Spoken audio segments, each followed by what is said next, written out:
Halo Bung Rocky, kita ketemu lagi dan apa boleh buat kita tetap mesti ngomongin lagi soal dinamika Pilpres ya karena memang itu sekarang itu kalau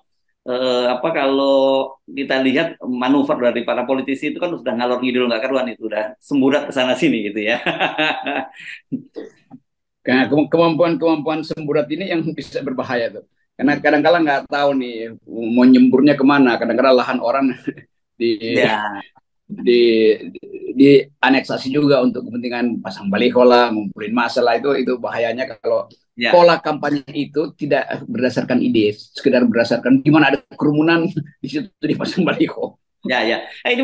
Anda kalau bicara itu berarti kita mesti bicara soal balihonya Ganjar Pranowo itu yang di Kalimantan ya Oh, ada. dicabut karena katanya itu di lahan milik Kodim, begitu ya. Dan kemudian ini para relawan Ganjar. Nah ini juga menarik juga karena ini yang memasang adalah relawan Ganjar itu Guntur Romli. Guntur Romli ini kan geng PSI, geng Cokro dan kita tahu sebenarnya selama ini jadi pendukungnya Pak Jokowi, kan begitu ya. Tetapi dia kelihatannya lebih ngebloknya pada Ganjar Pranowo. Dia menyatakan bahwa lo itu komersial kok. Dia bilang dia tidak di tempat Kodim, tapi dia masang di balihonya di situ dan dia itu secara profesional bayar. Nah, tapi kemudian TNI bilang bahwa itu lahan mereka dan sampai Panglima TNI turun tangan bahwa ini memang nggak untuk menjaga netralitas gitu. Nah, kalau memang betul seperti itu netralitas kita senang banget TNI ya, Bung Rocky itu netral. Tapi apakah betul seperti itu atau ada nuansa politik yang lain? Saya kira itu penting untuk kita baca. Ya kita bisa lihat sebetulnya berlapis-lapis tafsiran. Kenapa? Pertama yang menafsirkan itu adalah Panglima. Ngapain Panglima langsung ambil alih isu itu? Itu jadi isu nasional kan? Karena itu Ya, kalau cuma soal isu baliho itu ya udah pejabat piket aja bisa kasih keterangan karena itu melanggar tuh gampang. atau Tapi Kodim justru lah kan ya. Kodim aja maksimal kok kayak kemarin Kodim cukup itu ya. Ya. iya itu. Tapi justru karena yang mengucapkan adalah Pak Yudo Ya. sebagai Panglima, itu langsung memperoleh tafsiran politik tuh. Uh, Kan apalagi itu Ganjar kan, kan kita tahu bahwa ada beberapa tokoh uh, mantan panglima justru yang ada di PDIP yang ya. terang-terangan adalah Andika tuh. Andika langsung pasang baju merah.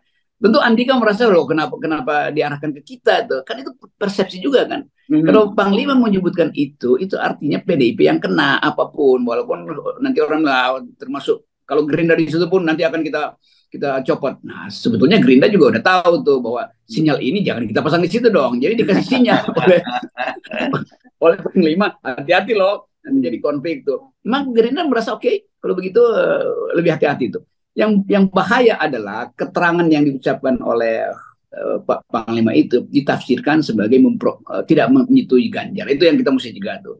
Jadi Panglima tentu mesti kasih klarifikasi bahwa bukan soal Ganjar, tapi ini soal ya sebenarnya soal teknis aja pemasangan. Namun dilengkapkan kalimat itu oleh beliau, oleh Panglima bahwa ini demi netralitas. Jadi menguat lagi pernyataan bahwa jangan bawa tentara itu kemana-mana ya. Ini contoh kecil aja tuh, bahkan dengan kubu Ganjar yang di situnya ada mantan Panglima tuh saya nggak peduli, saya copot di situ. Jadi pencopotan itu pasti dibicarakan secara politis sampai di tingkat Cilangkap. Iya, ya. Dan walaupun sebenarnya kalau beliau ngomong Pak Panglima TNI sekarang ini jangan jaga netralitas, sejak awal langkah-langkah politiknya Panglima ini Pak Yudo juga tidak begitu netral. Kan dia itu kan selama ini cukup mendekat pada Ibu Megawati sampai kemudian nama KRI-nya dinamakan Bung Karno dan kemudian Ibu Mega hadir di sana. Tapi saya kira sekarang dengan adanya konflik antara Ibu Megawati dengan Pak Jokowi itu membuat mereka juga kebingungan sendiri juga bagaimana posisi TNI harus menempatkan dirinya gitu. Iya, itu kalau kita lihat semiotiknya itu kan memang pada waktu itu Pak Panglima sebagai Peri Angkatan Laut eh, memberi kesan bahwa dekat dengan PDIP Hmm. dan kesan-kesan itu yang orang akan analisis loh kenapa dulu dekat kok sekarang seolah-olah anti gitu, ada Ya, apa, ada fakti apa di situ yang menyebabkan Panglima TNI harus mengambil alih isu yang sebetulnya isu setingkat kodim aja tuh.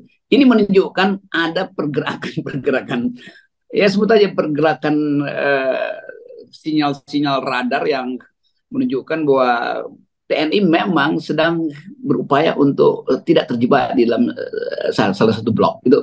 Itu daftar persoalannya ada di situ tuh. Nah kalau kita usut ke belakang, begitu banyak peristiwa di mana Purnawiran TNI dialirkan ke dalam wilayah-wilayah politik tuh. Ya. Ada yang pergi ke Prabowo, ada yang pergi ke Anies bahkan tuh. Dan kita ingat bahwa ya Prabowo pasti punya kepentingan dengan purnawirawan, karena jumlah purnawirawan lebih banyak daripada jumlah prajurit aktif gitu kan. Demikian juga Pak SBY yang merasa bahwa harus ada koneksi dengan purnawirawan. Sementara Andika juga merasa bahwa karena tidak mungkin misalnya Andika pergi ke tempat yang lain karena ada Pak Hendro Priyono masih kira-kira proksinya PDIP itu. Jadi di atas pembicaraan soal baliho ada pembicaraan di antara beberapa bintang TNI yang berupaya untuk punya akses ke dalam partai-partai politik. Ya, nah ini mumpung ngomong anatominya seperti itu, menarik kita teruskan. Kita tahu kan beberapa waktu sebelumnya itu banyak sekali perwira tinggi TNI yang nyebrang setelah purnawirawan ke PDIP. Salah satunya saya ingat kasus Pak Ganip itu yang sekarang sudah di PDIP, dan ini kita lihat dulu ini rombongannya Pak Hadi Cahyanto. Ini kalau kita lihat mantan Panglima juga sebelumnya begitu ya. Dan ini tidak bisa dilihat yang bahwa tidak bisa lepas dari bahwa hubungan Ibu Megawati dengan Pak Jokowi pada waktu itu masih mesra. Jadi Pak Jokowi mendorong ke sana ke para purnawirawan ke PDIP. Tapi belakangan begitu muncul Andika ini jadi berbeda ketika Pak Prabowo sudah dalam radarnya Pak Jokowi, dan sementara kok Andika yang sebenarnya notabene itu adalah mantan Panglima TNI dan juga jangan lupa dia mantan Komandan Pas Pampres eranya Pak Jokowi, kok malah lari ke Ganjar Pranowo bukan ke Pak Prabowo gitu loh. Mungkin Pak Andika juga berpikir kenapa saya disuruh ke sini dulu ya, atau kenapa sekarang saya harus disuruh ke sini. Hal yang sama dipikirkan oleh Pak Hadi yang juga merasa bahwa kok saya disuruh ke sana, ternyata sekarang saya bingung mau ngapain di sana kalau kalau perintah itu di belakang layarnya udah berbeda itu. Nah ini masalahnya karena Jokowi tetap ingin punya akses ke partai-partai terutama PDIP dengan bikin proksi lewat mantan-mantan panglima ini. Tapi kita mesti ingat, ini mantan panglima tetap udah mantan, walaupun disebut mantan panglima itu. Di kepentingan mereka itu pasti harus berbasis pada kepentingan institusi TNI, apalagi yang baru selesai kan. Tetapi misalnya ada 5 tahun setelah itu, sphere of influence dari si panglima masih bekerja pada beberapa anak buahnya, dan upaya untuk saling menempatkan orang di dalam partai. Lu kan anak buah gue tuh lah, gue kirim lu ke sana ya. Ada yang ke PDIP, ada yang mungkin ke P3 segala macam. Nah, fasilitas-fasilitas ini yang memang merusak demokrasi sebetulnya kan. Karena tetap dianggap bahwa TNI itu potensi untuk mempengaruhi opini publik. Itu walaupun kita anggap bahwa TNI udah back to barak itu apa namanya? Kembali ke back to basic itu. Tetapi keinginan mantan-mantan panglima ini untuk berpolitik tinggi sekali itu. Karena mereka relatif masih muda usianya waktu pensiun kan. Jadi nggak mungkin dia jadi purnawirawan lalu berhenti untuk memikirkan bangsa tuh. Nah Pak Yudo mengerti itu, dan Yudo menganggap bahwa sebelum terjadi faksionalisme menjelang 2024, mending dia kasih sinyal bahwa TNI itu netral ya. Jadi itu intinya. TNI itu siapa yang aktif, termasuk yang purnawirawan. Kan begitu intinya tuh. Ya. Tetapi sebenarnya gini Bung Rocky, saya banyak mendapat keluhan lah atau curhatan dari para perwira-perwira TNI yang masih aktif gitu, bahwa benar seperti Anda katakan di daerah reformasi itu ada doktrin back to basic ya, artinya kembali itu sebenarnya soal fungsi kekaryaan TNI dan juga soal dui fungsi ya. Tapi kita melihat belakangan ini terutama pada eranya Pak Jokowi itu terasa kembali tarik menarik semacam itu Bung Rocky, bahwa mereka ini untuk mendapatkan promosi itu bergerak ya mereka harus bermain-main dengan partai politik. Kita lihat ada soal fenomena patung Bung Karno, ada fenomena kapal perang yang dinamakan Bung Karno, itu kan sebenarnya bagian dari itu semua juga, Bung Rocky. Itu yang menunjukkan bahwa Jokowi tidak, yang kita ucapkan berkali-kali, tidak melakukan pelembagaan politik. Ada lembaga tapi pelembagaannya nggak ada tuh. Ada institusi tapi institusionalisasi nilai nggak berjalan tuh. Kan kalau berjalan nggak mungkin ada pencitraan untuk membujuk seseorang supaya berpihak pada seseorang. Ibu Mega dapat banyak keuntungan ketika dia masih dekat dengan Jokowi. Seluruh sinyal tentang Bung Karno ada di mana-mana tuh, dalam bentuk patung, dalam bentuk peresmian ini, acara event segala macam. Sekarang berubah lagi kan? Ya. Jadi kita lihat apa lainnya gitu. Jadi copot. Ya. Ya itu intinya kan. Kan Pak Jokowi, jadi kalau kita kasih penilaian yang akademis, Jokowi gagal melembagakan politik, itu intinya tuh. Gagalnya itu menyebabkan ada dispers baru tuh, ada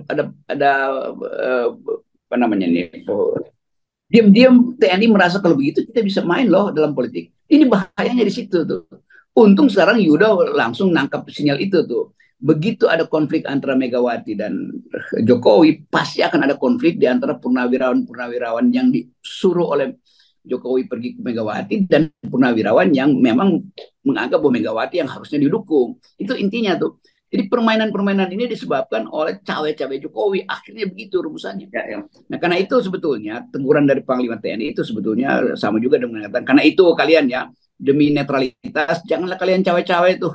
Itu berlaku dari tingkat atas ke tingkat bawah, termasuk Ya, ya. bupati segala macam. Ya.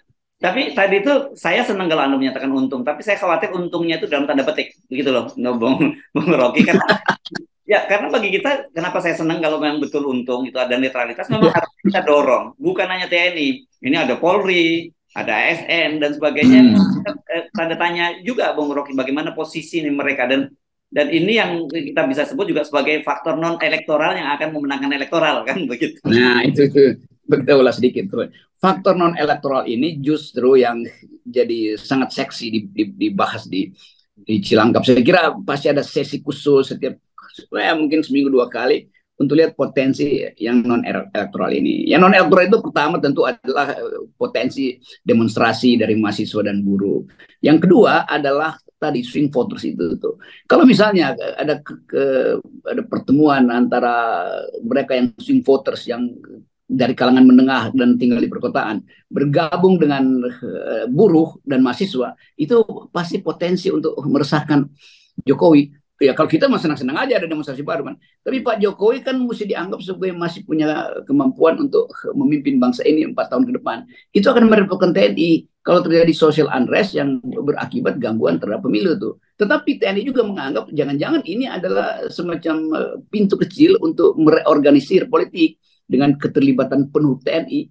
Jadi TNI sekarang juga ada di dalam kegelisahan yang sama. Mau turun apa enggak nih? Kira-kira begitu kan. Ya, Jadi ya. saya menganggap bahwa sinyal-sinyal TNI itu menunjukkan bahwa mereka bersiap untuk pada satu waktu bila terjadi kekalutan politik, yang bilang kekosongan, kekalutan politik, dia akan ambil kembali doktrin dia buat dia bersama rakyat. Nah, bersama rakyat artinya tahu bahwa people power itu adalah layak untuk dilakukan. Nah, saya mau ambil kesimpulan itu secara lebih cepat sebetulnya.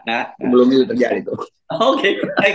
Terima kasih, Bung Rocky. Makin apa? Nah, sampai situ aja, jangan lebih. Jadi makin asik aja, saya kira. Iya.